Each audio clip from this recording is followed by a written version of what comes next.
आज का विषय है पातंजल योग सूत्र 27 योग दर्शन साधन पाठ। सूत्र 26 में इस बात का विवेचन किया गया था कि जैसे ही सच्चा ज्ञान प्राप्त होता है, विवेक ख्याति होती है, मनुष्य असत्य के मार्ग का त्याग कर सत्य के मार्ग पर अग्रसर होता है। जब सत्य के मार्ग पर अग्रसर होता है तो उसे घोर अंधकार से निकलकर एक प्रकाश पुंज की तरफ बढ़ने के लिए एक दिव्य प्रकाश मार्ग दृष्टिगोचर होने लगता है। और जैसे जैसे वह सत्य के मार्ग पर चलता है, वह मृत्यु से निकलकर अमरत्व के मार्ग पर, मोक्ष के मार्ग पर, कैवल्य के मार्ग पर, मानव जीवन का जो लक्ष्य है उस लक्ष्य को हासिल करने के मार्ग पर अग्रसर हो जाता है। ऐसे विवेक जागृत होने पर दुख, दुख का हेतु मोक्ष, मोक्ष का हेतु बुद्धि की कृतार्थता, बुद्धि लय तथा अपुनरुत्पत्ति का संपूर्ण ज्ञान हो जाता है। दुख का संपूर्ण नाश हो जाने से, अज्ञान का नाश हो जाने से उसकी प्रज्ञा, उसकी बुद्धि जागृत हो जाती है। इस सूत्र में इसी बात को बताते हुए पतंजलि कहते हैं, सूत्र 27 योग दर्शन साधन पाठ। तस्य सप्तधा प्रांत भूमि प्रज्ञा, अर्थात इस पुरुष की 7 प्रकार की सबसे ऊंची अवस्था वाली बुद्धि होती है। जिस व्यक्ति को विवेक ज्ञान प्राप्त हो जाता है, उसकी बुद्धि 7 प्रकार के चिन्हों वाली हो जाती है। सबसे अच्छी ऊंची अवस्था वाली है। इस अवस्था में उसके चित्त पर जो अविद्या जनित आवरण था वह नष्ट हो जाता है तथा चित्त अपने कारण में विलीन हो जाता है। इसी को परमानंद की स्थिति कहते हैं। यही परम पद है तथा इसी को सत्य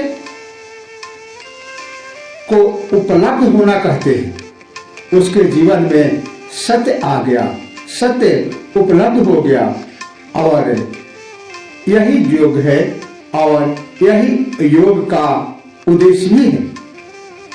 इस ज्ञान में वह 7 प्रकार का अनुभव करता है जो जीव की सबसे ऊंची अवस्था है। पहला, जो कुछ जानना था जान लिया, अब जानने को कुछ शेष नहीं रहा। यह त्रिगुणात्मक प्रकृति ही सर्व दुखों का कारण है। इसका स्वरूप अनित्य तथा परिणामी है। इसका ज्ञान हो गया। जब किसी के जीवन में ऐसा महसूस होने लगा कि हमने सब कुछ जान लिया, अब मेरे जानने के लिए कुछ शेष नहीं रहा, तो समझना चाहिए कि वह त्रिगुणात्मक प्रकृति में है और दुख से निकला नहीं है। वह दुख के कारणों में समाहित हो गया है। दूसरा प्रज्ञा है अविद्या। अविद्या के कारण प्रकृति का आत्मा के साथ जो संयोग हो गया था, उस प्रकृति का पुनः अभाव हो गया जिससे दुखों के कारणों का अंत हो गया, जिससे पुनर्जन्म आदि दुखों का भी अंत हो गया। तीसरी प्रज्ञा है प्रकृति का अभाव हो जाने से जो कुछ प्राप्त करना था कर लिया, अर्थात अपने आत्मस्वरूप में स्थिति हो जाना ही उपलब्धि थी, सो हो गई। अब कुछ पाने को शेष नहीं रहा, अंतिम स्थिति कैवल्य की उपलब्धि हो गई। चौथा, जो कुछ करना था कर लिया, इन दुखों के अंत का उपाय जो विवेक ज्ञान है उसे सिद्ध कर लिया, अब कुछ करना शेष नहीं रहा। पांचवा, चित्त अर्थात प्रकृति का कार्य था भोग और मुक्ति देना, वह पूरा हो गया, अब इसका कोई प्रयोजन शेष नहीं रहा, बंधन और मुक्ति दोनों छूट गई। छठा, अब यह चित्त अपने स्वरूप को छोड़कर अपने कारण रूप गुणों में विलीन हो रहा है, क्योंकि इसका भोग और मुक्ति के दोनों कार्य पूर्ण हो चुके हैं, अब इसका कोई कार्य शेष नहीं रहा। सातवां और अंतिम अनुभव, यह पुरुष आत्म तत्व तीनों गुणों से मुक्त होकर अपनी निर्गुण निराकार असंग एवं कुटस्थ अवस्था में अर्थात अपने ही स्वरूप में अचल भाव से स्थिर हो गया। इन सातों प्रकार के चिन्हों में प्रथम चार को कार्य विमुक्त प्रज्ञा तथा शेष तीन को चित्त विमुक्ति प्रज्ञा कहते हैं। प्रथम चार अवस्थाओं में चित्त के कार्यों के छूटने का विवेक ज्ञान होता है तथा अंतिम तीन में चित्त का जो त्रिगुणात्मक रूप का अस्तित्व है उसके भी छूटने का ज्ञान हो जाता है। ऐसा योगी जीवन मुक्त कहलाता है।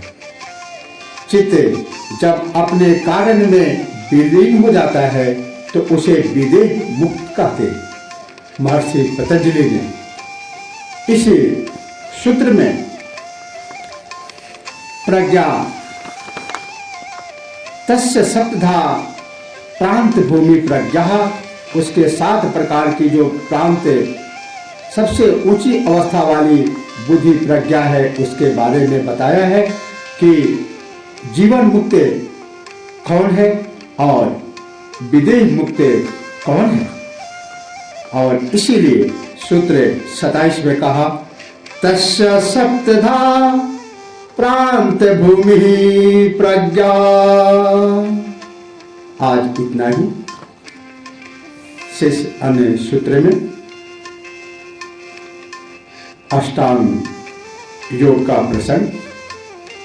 तब तक के लिए ओम नमः शिवाय, जय श्री कृष्ण।